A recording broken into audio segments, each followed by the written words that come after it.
There is no source of reference remotely as authoritative as the Encyclopedia Britannica.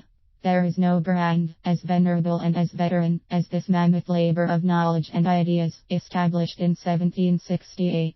It numbered the likes of Einstein and Freud among its authors. Dozens of classic articles written by such luminaries are available on the Britannica's website and included in its CD-ROM and DVD editions. This is the tip of an iceberg of revival of old reference works. The full text of the venerable 1911 edition of the Encyclopedia Britannica is now available online and is in the public domain. Regrettably, there is no CD-ROM or DVD to be ahead of this opus magnum, written by the best minds at the turn of the 20th century. Nor can one download the encyclopedia as separate compressed files. Additionally, the transcription is far from perfect, with many an article either truncated or mysteriously divided. Still, it is a grand and welcome undertaking. Another sorely needed contribution is the Jewish Encyclopedia Online. The only other project of this scope, the Encyclopedia Judaica on CD-ROM, will be withdrawn from the market by January 2006 and is anyhow incompatible with any operating system later than Windows ME.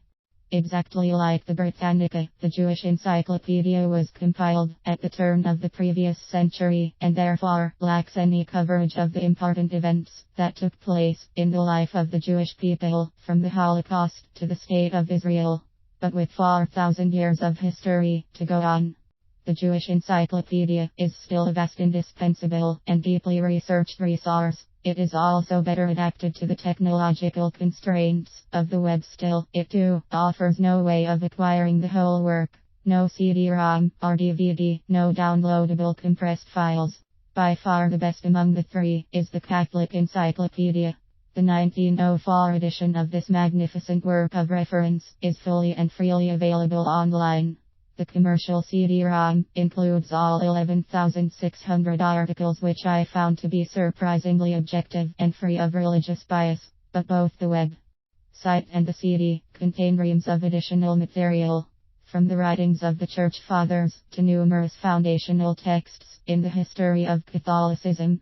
The website itself is rich, easy to navigate, expertly done, but not cluttered or cutesy. The CD is a faithful rendition of the encyclopedia's web presence, yet not a mere mirror. It takes advantage of search and other CD-only features and is user-friendly, not resource-hogging, easy to install and to run even on the Windows 98 Southeast 1996 laptop I used as a worst-scenario test bench.